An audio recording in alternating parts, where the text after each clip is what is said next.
Hello and welcome to the Soul Shaking Love podcast. I am your host, Valerie Green from CoachValerieGreen.com. And this podcast is dedicated to bringing you the world's best teachers on how to create that mind, body, and spirit connection, both with yourself and with your true love. And so on that theme today, I'm really excited to be interviewing Judith Costa today. She is an unconditional love coach. So that's perfect. So hi, Judith. Nice to have you here. Hi, Valerie. Nice being here. Thank you for inviting me. I'm so excited to have this conversation with you. Wonderful. Yes. And, we're really going to dive into what it means to not just love ourselves unconditionally, but also love other people unconditionally. And what's the difference between conditional love and unconditional love? And how do you know you're really loving yourself, right? Because I have interviewed other people on this podcast about self-love, but I feel like it's such an important topic because we've all heard you have to love yourself before you love someone else. And I do believe that if you don't love yourself, it shows up in the arguments that we get caught in our partner and the ways that we judge them, which is, in my opinion, a projection. And, obviously we need to have boundaries, but we need to love ourselves to know what's the difference. Am I meant to be with this person? Is this person right for me? All of those questions come back to self-love. So I'm dedicated to interviewing the experts to help you to really thrive. And that is what Judith believes. I will read a little bit about her before we, just make the talk about her teachings. Because Judith believes that unconditional love is not just the catalyst for personal transformation, but to having a thriving relationship with others as well. Although she doesn't just coach people around their romantic relationship, she coaches people around how to love yourself unconditionally and how to empower yourself to create abundance, to create well-being and better relationships, but that it's a all-encompassing intention. And so she'll describe what that is. And that it's really only if you experience true self-love that you could experience that with others. And so having said that, I'm just curious, Judith, for you to first tell us, in your opinion, what does it really mean to love yourself? And how do you know that you're actually doing that? Yeah, thank you for the question, because loving yourself is kind of easy. The definition is becoming your best friend, treating yourself the way you treat those you love. And usually we don't do that. We love others more than we love ourselves. We tell things to ourselves that we will never say to anyone. Or if we treat others or our friends the way we treat ourselves, they will run away from us and never come back at our side. Because we can be our worst enemy instead of our best friend. And knowing that you love yourself, it's a combination of things. Let me start by the opposite. What happens when you don't love yourself? How do you discover that you are not loving yourself? Because your life starts falling apart. It seems that everything works from outside, but you feel unfulfilled. You may have some mental problems, anxiety, depression. Something is not working and you don't know exactly what happens. You can have physical problems because sometimes we don't respect ourselves and we ask ourselves more than we can offer. And that in the long term can have consequences in our physical health, in our emotional health, in our relationships. Then you can maybe be less patient, or you may feel like you cannot hold the space for others. Then you will have all the symptoms that something is not happening. You want to achieve your goals, but maybe you sabotage your life because you don't really know exactly what patterns of thought or behavior are there. Then you start feeling that your life is not going in the direction that you want. Mm. And I hope that when I was struggling and depressed, and again, my life seemed perfect from outside, but I was feeling miserable, someone bring to me this concept of self-love and give me the tools, and or that I can register, like in the workshop that I do, that fall in love with yourself, because I only knew that I was unhappy, but I didn't know exactly how to resolve it. Mm-hmm. The solution is to love yourself more. Then what happens when you love yourself more? That you start putting yourself as a priority. You become your cheerleader, your fan number one. You understand that you matter and that you have to be there for yourself first, because if not, it's difficult. If you don't have health to take care of others, if you are not like emotionally open, you cannot connect with others. If you are not able to think clearly and to bring creativity to your work, then you are not being you really there. And when you start applying this big concept that it's self-love, because it's not just a word, it implies so many things that we were mentioning before we connected, no? How you set up boundaries, how you say no when you want to say no, and what do you say yes to in your life? Like, there are moments of fun, there are moments of pleasure, there is time in your schedule for yourself, even if it's 5 minutes per day, in the way that you set up the beginning of the day or how you go to sleep at night. I mean, we live busy days, all of us, but it's loving yourself means I'm going to stop comparing myself to others. I'm going to stop judging myself and being hard on myself and pointing out at everything that doesn't work in my life. And I'm going to start appreciating myself more and liking myself and being grateful for who I am and what I have. We all are work in progress, but we are kind of wired to see what's not working, and we have to create new neural paths to see that there are many things that are valuable within ourselves, that we have many qualities, our uniqueness, our talents and gifts, how special we are, that all of these things that are important. Then for other people, loving yourself more means to be able to forgive themselves and to let go of the past and to release or forgive others, because it also gets you stuck. Mm-hmm.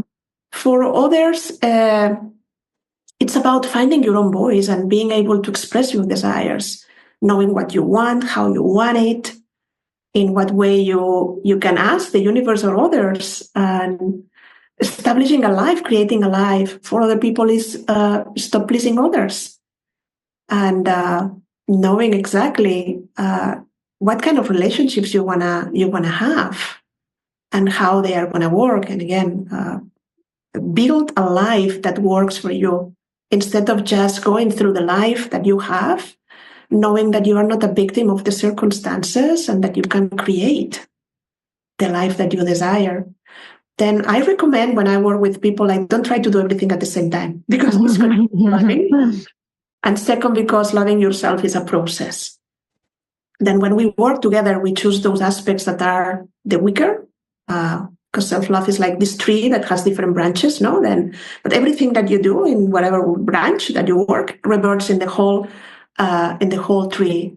Then choose those aspects that you feel that need like some attention, and start one by one. Like, for example, you want to be mindful of the relationship that you have with yourself, then start writing every opinion, everything that crosses your mind that you tell yourself about yourself. Just write it for a week and you will see what is the reality of the relationship that you have. People, Right. as they say, yeah, I have a good relationship with myself. And after doing this, like, oh, I treat myself awful. Like, I really hate myself. I tell myself mean things, many, every day. But we have to become aware, because then we can change it. Awareness is the key. This mindfulness approach, like looking at yourself but without judging. Right. And then we take it from there and we see what things we can do to improve this relationship with yourself. Yeah. Yeah. You just said a lot of wonderful things, including this caveat that don't try to do it all at once, which I think is brilliant, because I think if people tried to do everything that you said at once, then that would be overwhelming. But let's break it down, because I think you did list so many wonderful components there of self-love. As you said, if I'm hearing you correctly, then it starts with this mindset of prioritizing yourself first. Kind of like in the airplane announcements, they still do say, put your own oxygen mask on first, because otherwise we'll be depleted, right? If we try to help other people first without making sure our needs are met. So taking time, even if it's just 5 minutes in our busy life, to prioritize. And the way that we know we need this is if we feel unfulfilled. And if we feel unfulfilled, I mean, obviously, if it is anxiety or depression, it could be something medically going on as well to check out. But if you know that you're physically healthy, but you're feeling off emotionally, then there's some value in your life or emotional need that's not getting met, that we need to spend time digging deep and finding out, what is that? And so you listed so many different ways that our life could be out of balance with prioritizing ourselves. And that's why I think it does help to work with somebody who's knowledgeable about what are all the areas of self-love that could be missing. If you're just not sure, I'm not fulfilled, what is it, right? Because it could be, like you said, that you're not aware of all your positive qualities. Although if you're only loving yourself for that, that would be conditional, right? Which we'll get to in a bit. But it could be that you're not making time for self-care, like diet, exercise, sleep. It could be that you're not making time to attune to your own emotions, like to process feelings of fear or sadness or guilt or shame, or ways that you need to forgive yourself from the past or forgive others from the past, so that you feel more peaceful in the present, or it could be prioritizing pleasure, but obviously not just hedonistic pleasure, ways of experimenting with pleasure and then seeing if we have limiting beliefs about deserving that we need to work through, or if it's actually pleasure that's rejuvenating, then we'll feel better afterwards. And we need to know how to experiment to find out what's actually holistically healthy and helpful and sustainable, right? Or it could be, like you said, if you have a strong inner critic, writing down all of the things that you say to yourself throughout the week, and then noticing if they're mean, how do you reframe them? So that would be the next question, because I actually think that that's a really good practice. And I'm going to want to ask you about other practices. But if people do find out through that exercise that they don't love themselves in words, meaning that they tend to have a strong inner critic that beats them up, like I'm not good enough, or I'm too this, or I'm not enough that. What do you do with that? So what I do with my clients in that is I help them translate all judgments are just feelings and needs. Like if my inner critic says, I'm not smart enough, I would take a look at, well, first of all, that's a limiting belief. And what are the ways that I am smart enough, right? But or where did that come from? And I had to believe that to survive as a child or whatever. But translated to a feeling or need, it would be, I really value effectiveness. And I wasn't effective there. Okay, how can I correct to be more effective? What do I need to do? No judgment, to improve there, right? And so that would be translating it into a feeling or need. But there's so many ways of working with self-judgment. So how do you work with your clients when they've discovered that they're beating themselves up? How do you help them reframe that? Yeah, exactly that. I mean, you will reframe the thoughts, but let me say, if you go to the gym, you understand that by practicing, by exercising, you are going to change your body. Then people don't understand that you can take your mind to the gym. You can train your mind to think differently. Mm-hmm. Then my solution will be add more love. Then if you are in the car and you are listening to a radio station or whatever, Pandora, that you don't like, you're not going to continue listening to it. If you are aware that you don't like rock and roll, you're going to change the radio station and you're going to look for one that connects with you, where you feel comfortable. Then with your mind, it's exactly the same. Then for every thought that you say, there is a new thought, like you release that you're not good enough, but you embrace that you are amazing, or that you have talent, or that you are special, or that you are unique, or you are lovable, or you are.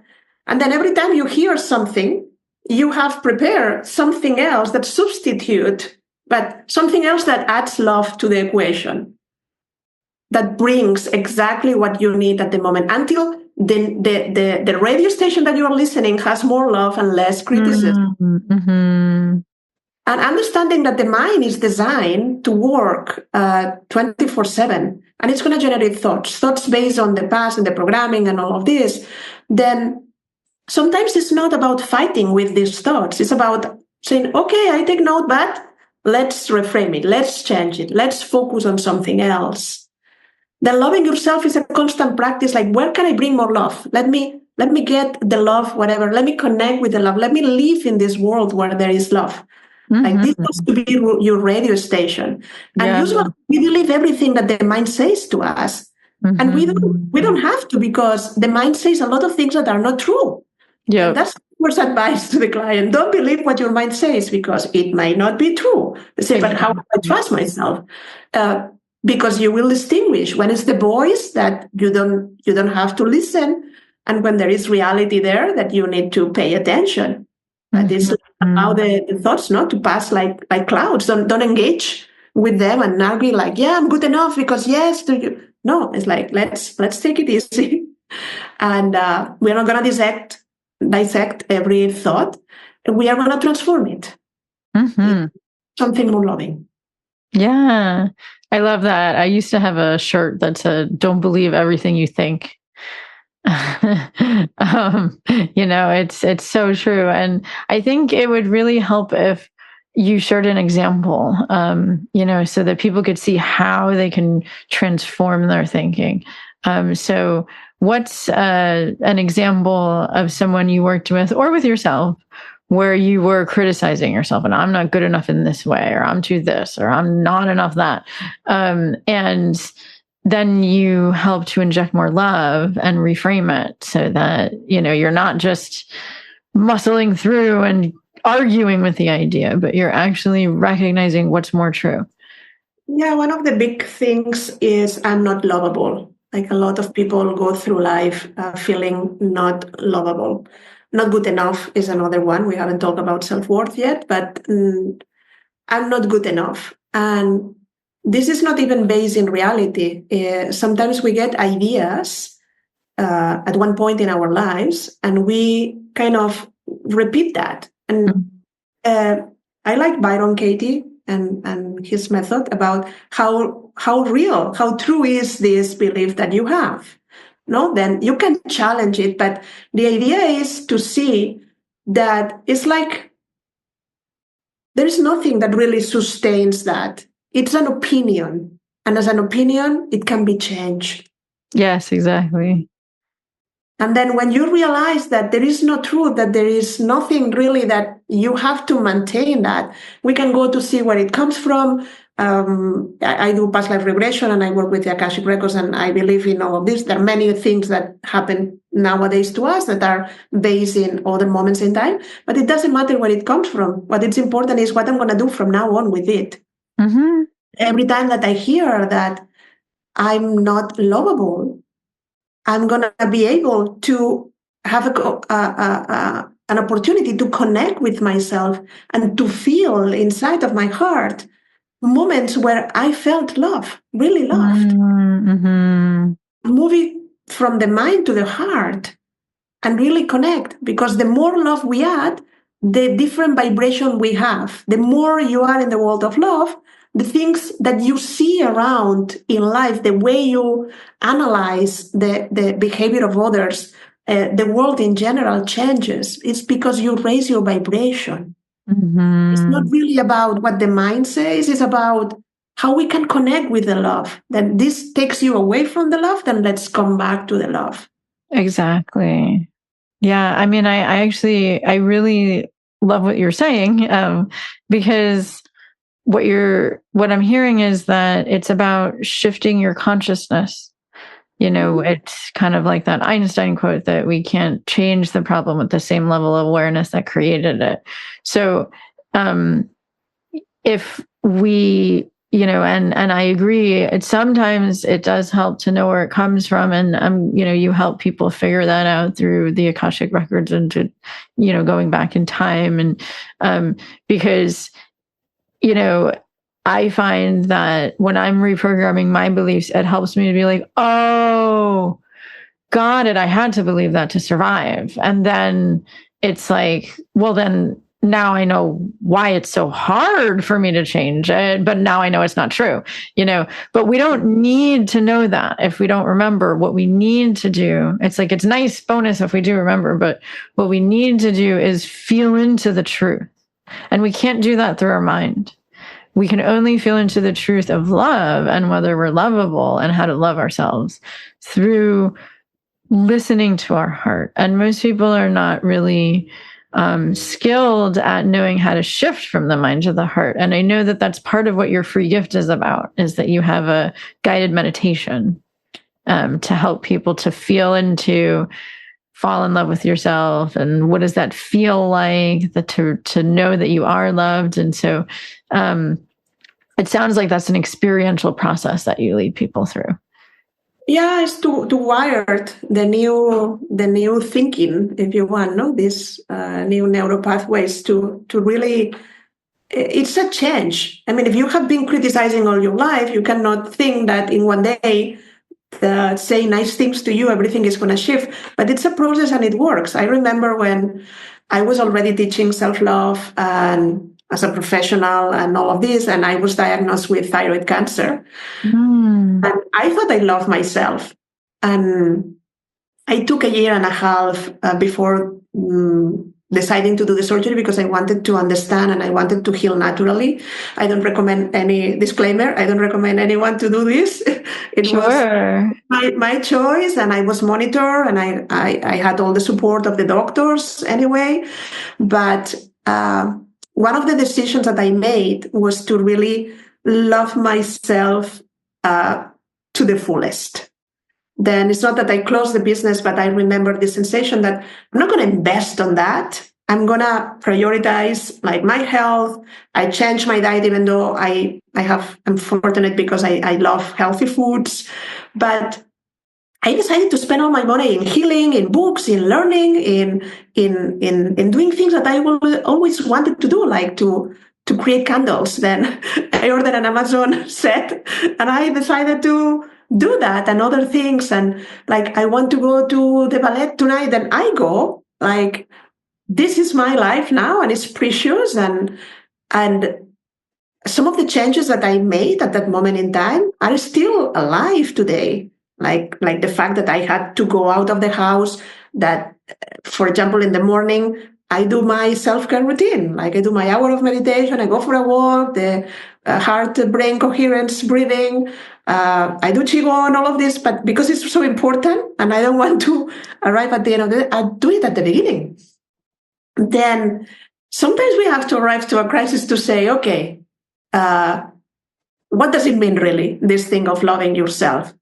There are levels. I mean, you feel like, yeah, I have a good relationship with myself, but is there anything else that I can do for me?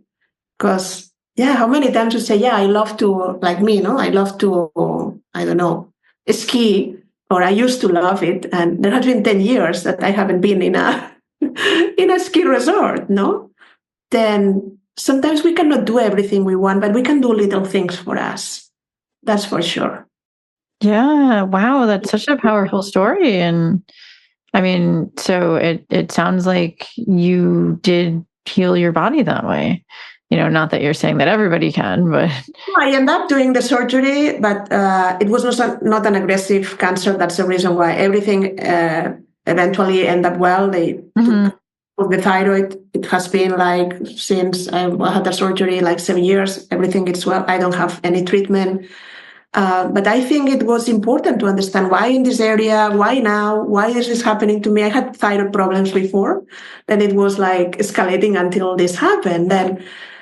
Then yeah, it was an investment in myself and in my life. And again, sometimes we do it when we arrive to a crisis. And I think that it's better not to arrive to this point and Right. just Yeah. learn. I mean, and so did you feel when you were doing your own inner work that the reason why it, you had cancer in your throat, did that relate to emotional, spiritual reasons? Oh, From yeah. your own intuition, because obviously everybody has a different intuition around, and I'm not wanting to come from the standpoint that we cause our own illnesses or anything, right? Like it's. Well, there's an emotional reason behind, let's say this way. Yeah. So do you want to describe, because I think that's a powerful story, and I just want to make sure, like, I think everybody's story is different, and I don't have a should, right? Some people need traditional medical attention, other people go the holistic route, and everything between. But for you, it sounds like you had a really powerful emotional realization in your healing. So do you want to speak about, like. Well, it will be long. Maybe it's not the most important of this conversation, but I will say that it had a lot of sense to have this area blocked because there was many things that I didn't say. Mm-hmm. Yeah. When I was raised, there was a tendency to, it's not even people pleasing, it's like to be sure that everything was okay and in harmony and emotionally stable, let's say. Then many things that I never expressed, I never said, I lost myself and I lost my voice. Then it was important, as a speaker that I am here doing this with you, to really go through this process and to understand that you cannot abandon yourself, you cannot betray yourself at this level, and that you came here to be authentically you. And to be authentically you means to be able, with a lot of love, but to express yourself fully, yourself as you are. Yeah, and I mean, I think that's such a powerful example of the potential of this work, because I'm imagining that that's part of what you do with your clients is, if that does seem appropriate, to go deeper, not with this belief that we cause our illnesses, but with this belief that, oh, your energy was blocked here. And so that puts stress on your immune system. And like that contributed, but obviously we don't know what caused it. But wow, that's an opportunity for you to recognize that you need to own your voice and to learn the skills of prioritizing yourself first, and to learn the skills of speaking your truth.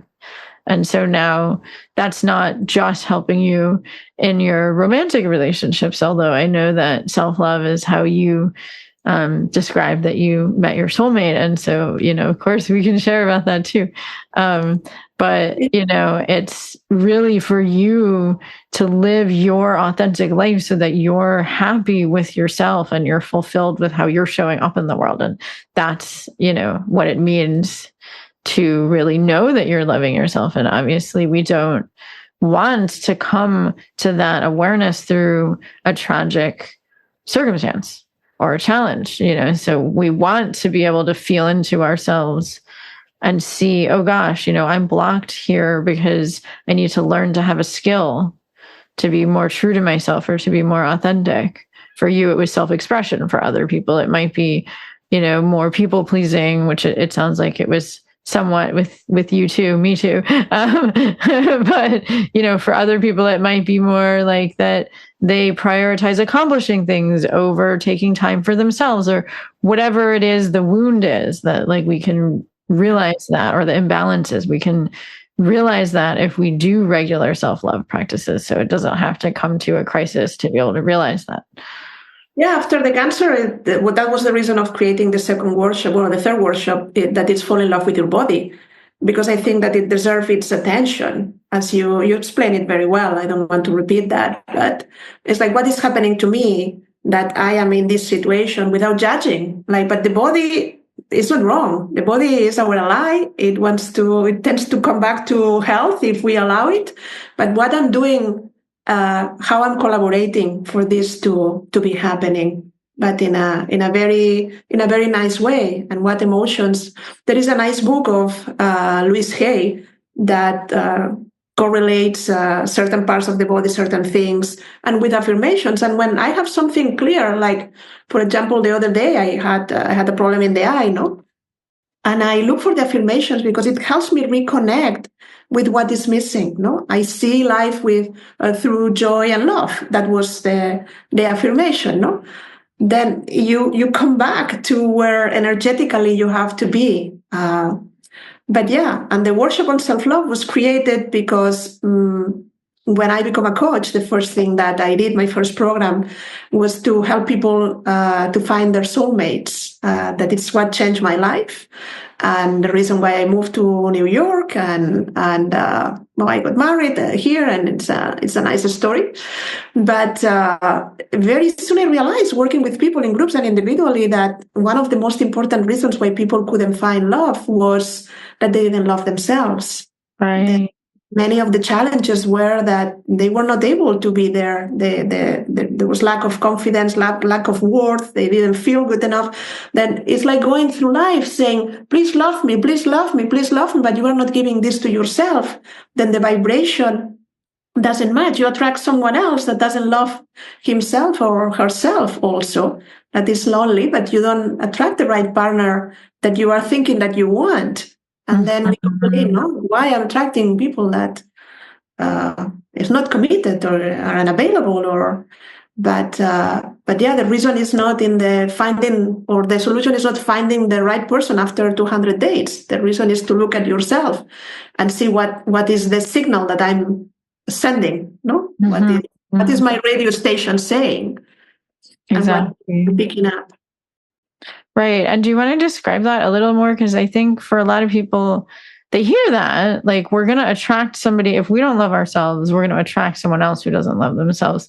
But why is that? You know, it's that will be to simplify a lot, and I don't like people to have this idea only. There are many things that are happening. We learn through relationships. For me, relationships are these laboratories of the spirit where we learn the most important thing that we have come to do here. That is, learn how to love, and how to be loved. But a relationship, for me now, I even had this way of thinking when I was young, is when two mature individuals that already love themselves get together to share the love that they already have. Usually what we learn is, I don't have love, I want to be loved, let me be with someone that is going to give me love. I put a lot of strength on that in my first marriage with my husband. I pretend that he will make me happy. He has a responsibility. Everything has to be okay.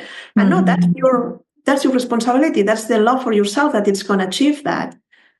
And then, yes, there is this thing of the vibration and attracting partners, but there are many reasons why someone can enter in your life. And it usually happens even with soulmates. People have this romantic concept that we only have one soulmate and it's the perfect love. And that's not the reason why soulmates show up in your life. Sometimes show up in your life because of the connection that you have with this being allows you to stay there and to learn the lessons that you have to learn. And this person might be the best teacher of self-love. For example, my husband's both the same same sign, same ascendant, everything. They love themselves already. And they were not trying to help me love myself. They were showing me the difficulties for me to awake this energy within myself. It may mean to say, I cannot be with you. I love you, but I'm abandoning myself in the relationship. Then it seems that, this is a terrible relation. No, this is the perfect relationship that you need because you have come here in this incarnation to love yourself. Right. Your teacher, be grateful for your teacher. But that's like a soul perspective, if you want. From here, like people say, that's not a good relationship. You should leave or get divorced or whatever it is. No, you should learn how to be in a relationship where you don't have to abandon yourself to be in the relationship. And that sometimes is difficult. And maybe to be that person, then you may decide to leave the relationship at the end, because sometimes love is not enough. But you have to understand what is happening to you not to look at the other person, what it's causing in your life. You are not a victim. You are the one that is participating somewhere, somewhat in what is happening. And you have something to say about it. You have more power than you imagine. And people are disappointed because relationships don't work. And I say, yeah, but relationships are imperfect because humans don't know how to love perfectly. But love is always there for you. Love will never abandon. Love will support you. Love is abundant. It's your pillar. Yes, I love that way of putting it. And gosh, I mean, I feel torn because I think your story about how you met your soulmate is just really inspiring. And I mean, I think people can read that if they go to your website and check you out. Because I mean, I know we only have about 10 minutes left, and I mean, I would want to have you share it. And I also feel that it's important to talk about all of the takeaways that people can, because we've said a lot, and we've said why it's important to love yourself, and we've shared in the beginning some practices to do. But I know that you have a lot of practices that you teach people on how to love yourself. And so I'm feeling that it would be important to, now that people understand, oh gosh, you know, you're right, I am attracting unavailable people, or maybe I'm blaming my partner for why my relationship is unfulfilling. And so I need to learn to love myself. How do I do that? So is, you know, do you want to talk briefly about the practices that people might want to try if they're at this point in the interview and they're realizing that they need to start somewhere? Yeah, for example, this sense of appreciation that I mentioned it's necessary to build it. You have to see yourself through new eyes. And here there is a problem mixed with self-worth. We humans have the idea that we're worthy if we are producing something, we have accomplished something.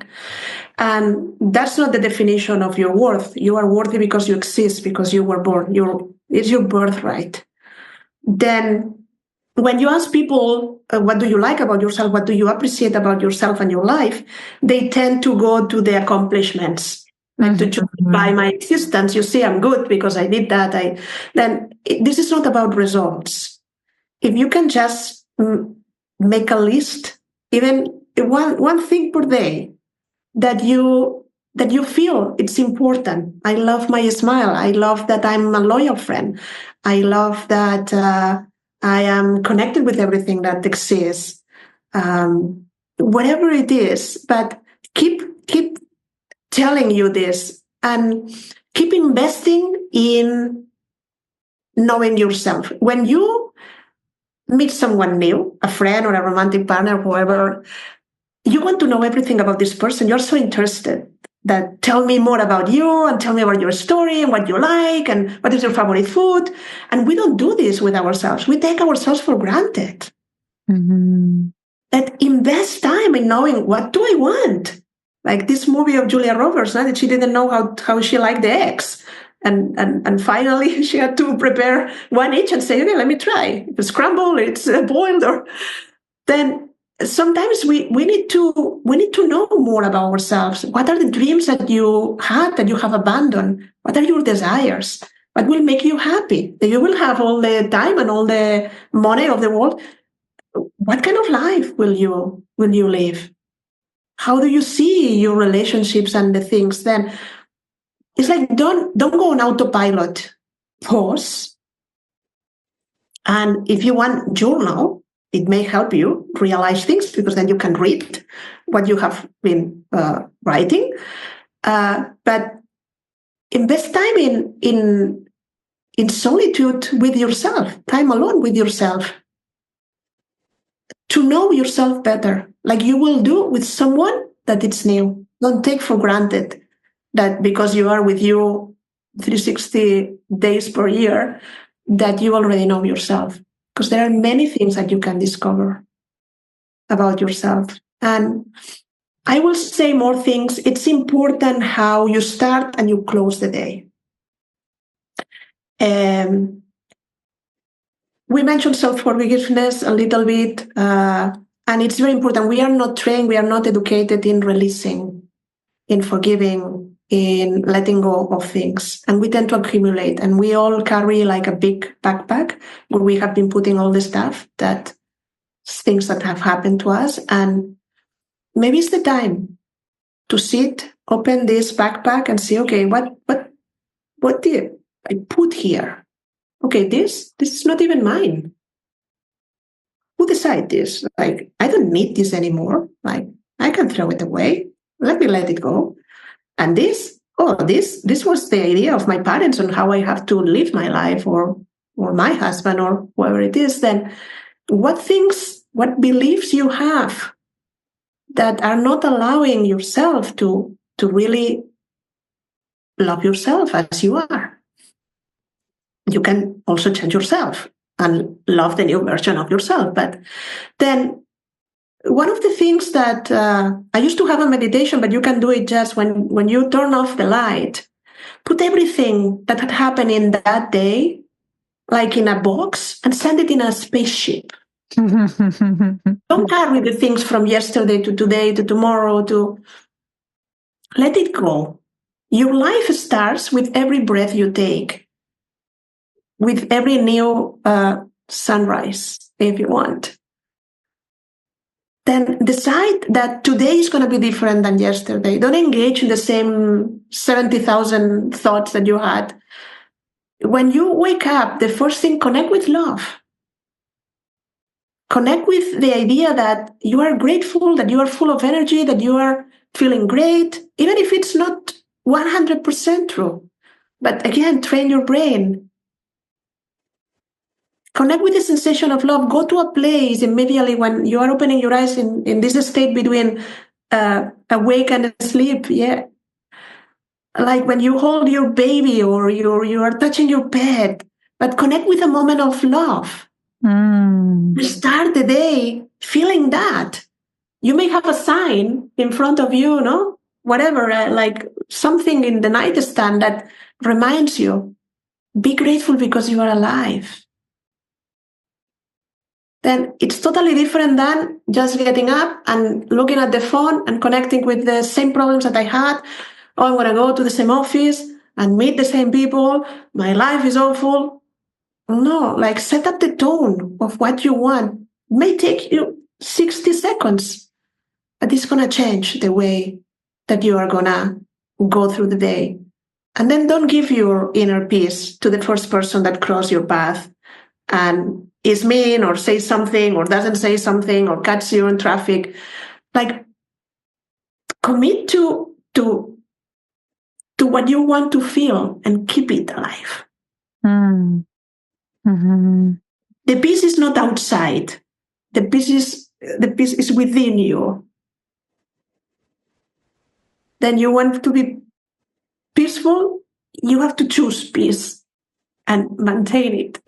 With any other, you want to be compassionate? Yeah, don't expect that others come and just start. Then you want more love?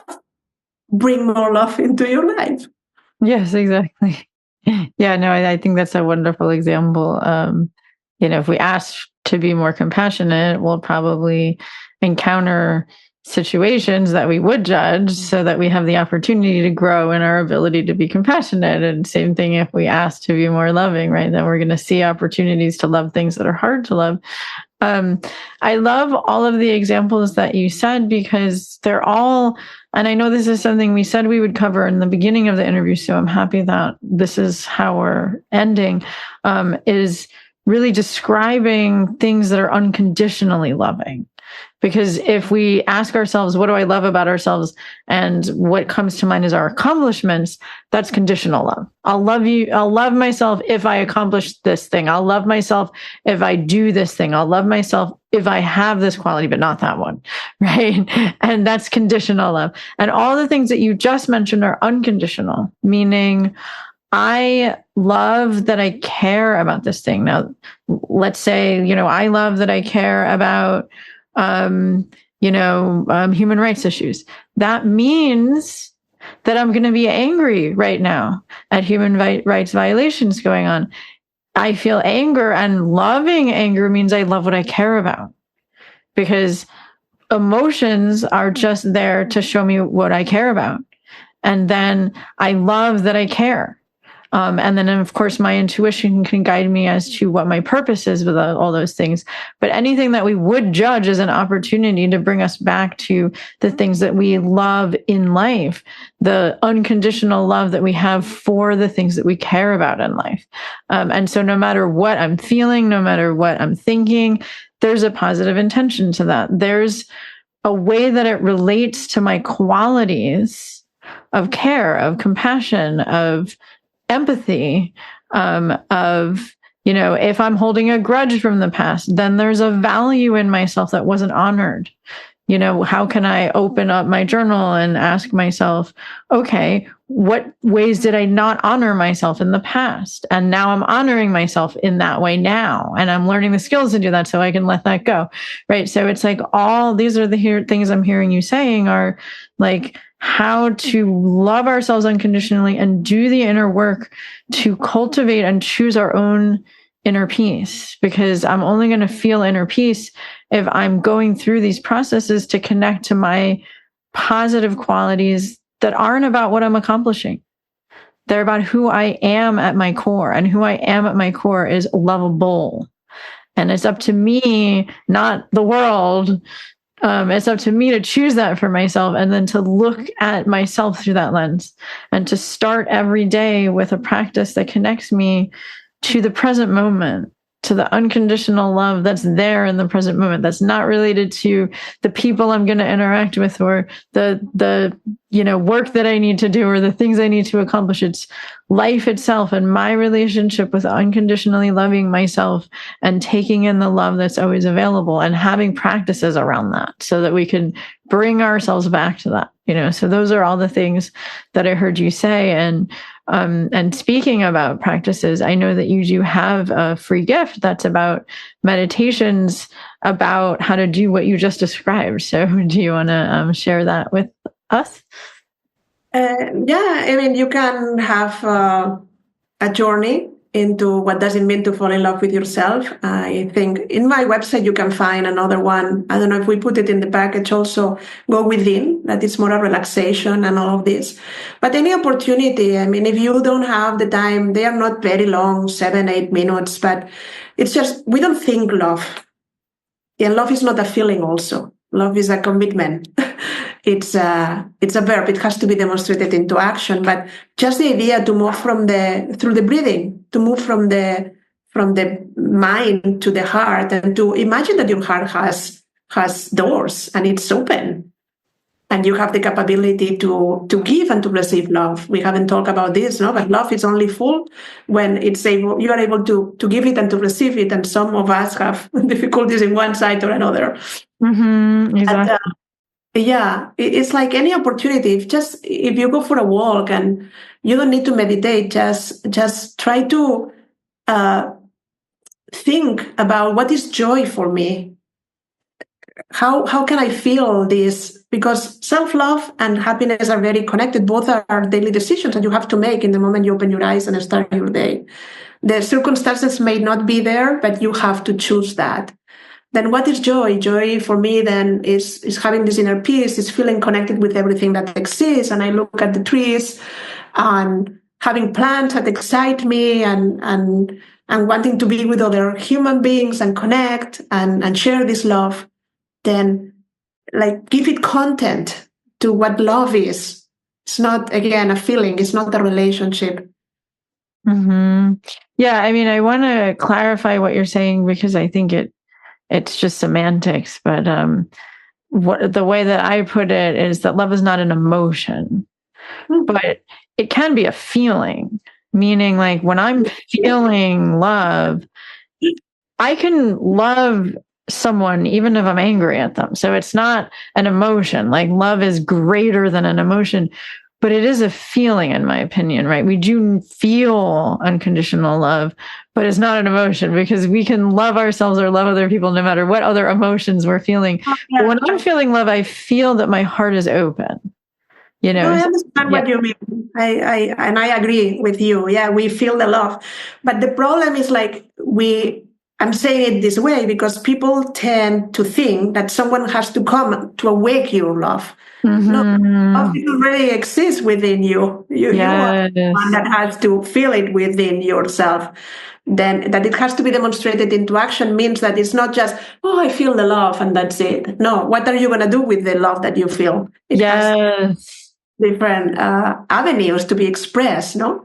Exactly. And a lot of times, especially with self-love, it's not unless we do the practices, meaning that we prioritize ourselves, we wake up and connect to it first thing, we are really cultivating the awareness of what am I desiring and what gives me pleasure and what makes me feel connected. Those are things to do. A lot of times we don't feel self-love unless we take those actions. So I agree with you. It's not, but it's not about only loving ourselves when we take those actions. But a lot of times we don't feel love unless we take the actions that are loving, because otherwise we think we need to get love from another person who's taking those actions to show us that we're loved. But we can do these actions that you mentioned to receive the love that's already there. So I love the way that you put that. Yeah, me too. It's just such a difficult thing to explain. So I'm glad that. And maybe to finish, you asked me at the beginning, no, the idea of unconditional love. People get very surprised when I say you can love someone totally unconditionally, because you can love in spite of who the other person is, because love is a choice that you make. But we are so used to see love as a relationship that if you're bad with me, then I stop loving you. Right. Then I keep the love because I don't want.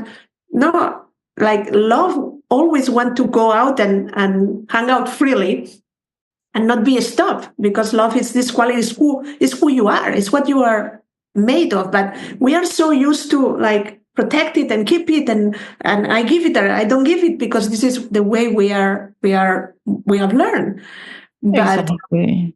But it's possible to love something. Then when you say, for example, I care about human rights and then I'm angry, then there is a possibility of care about human rights and add love. Exactly. The anger doesn't come anymore because you don't need the anger. You resolve it with love. Yes, I mean, I have a different take on emotions. I think that all emotions are positive. And if I'm angry, it means that there's a value to stand up for.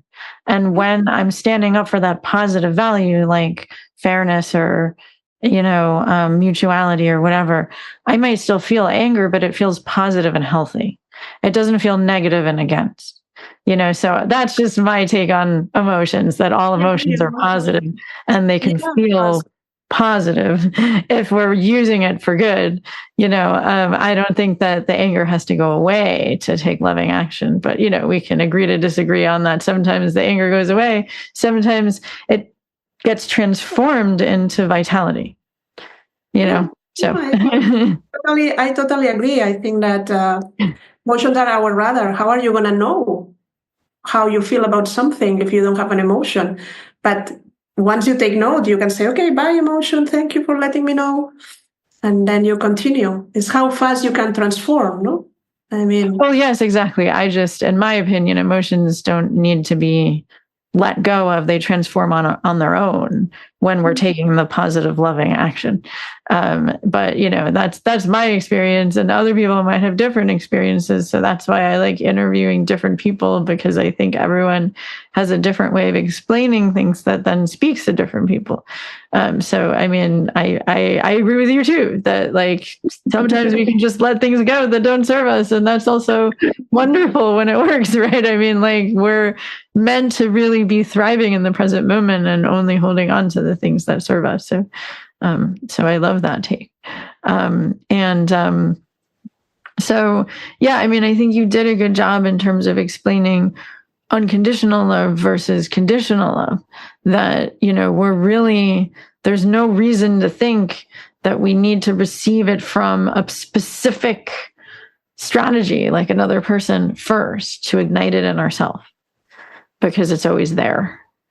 Yeah, because there is a love that doesn't need a reason. Love no matter what, love without conditions.